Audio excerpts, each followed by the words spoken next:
NCP ছাড়া কোথাও নারী প্রতিনিধিত্ব দেখেছেন? যে কোটার বিরুদ্ধে আমাদের সন্তানেরা প্রাণ দিল, সেই কোটাই ওনারা কিন্তু এই সরকারি নিয়ে আসতেছেন। কালকে দেখেছেন 3টে পার্টির সাথে বসছেন আমাদের মাননীয় প্রধান উপদেষ্টা। এনসিপি ছাড়া কোথাও নারী প্রতিনিধিত্ব দেখেছেন? যারা উপস্থিত ছিলেন একজন নারীও ছিলেন না। তাহলে কি দৃশ্যমান হচ্ছে আমরা অন্তত মেনে নেব না। তবে 2টা প্রস্তাবনা এসেছিল। একটা আসলে যে নারী নিয়ে যারা আন্দোলন করছি আমরা, নারীদের রাজনৈতিক অধিকার ফোরাম নাম দিয়ে একটা প্রস্তাব এসেছিল 51% নারী আমরা যদি ভোট না দেই, তখন আমরা কিন্তু মাঠে তখন আন্দোলন গিয়েছিল, আমাদের কয়েকটা জায়গায় মাঠে উঠান বৈঠক হচ্ছিল।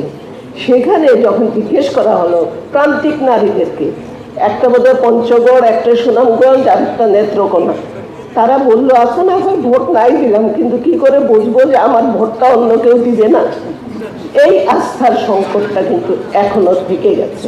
কয়েকদিন পরে পরে একটা সিদ্ধান্ত দেওয়া হয়, হঠাৎ করে সিদ্ধান্ত দেওয়া হয়েছে প্রাথমিকে বৃত্তি পরীক্ষা 40% শিশুকে আলাদা করে বৃত্তি পরীক্ষা নেওয়া হবে।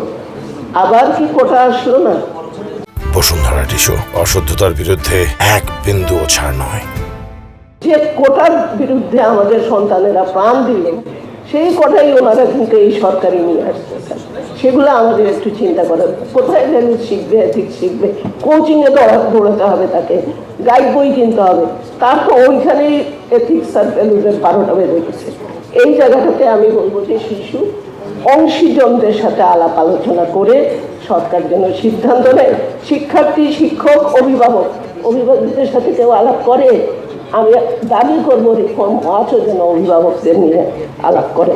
এবং শেষ করবো যেটা রণপ্রভা বলেছেন, আরেকটি বিষয় শুধু বলে নিই, একটু সময় নিচ্ছি।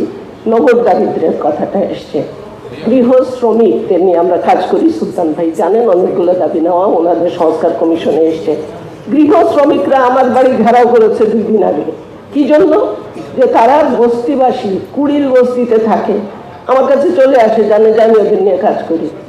কুড়িল বস্তিতে থাকে, বলে কি আগে ওই দল দখল করে রেখেছিল, এখন আরেক দলের পান্ডারা এসছে এবং আমাদেরকে থাকতে দিবে না আমাদের নিজেদের বাড়ির ঘরে। তাহলে ওদের মুখ থেকে এই কথাটা শোনা, যেই লাউ সেই কদু যদি হয়, তাহলে ওর মধ্যে যাবে কেন? এই জায়গাটা আবার আমি দৃষ্টি আকর্ষণ করবো সবার।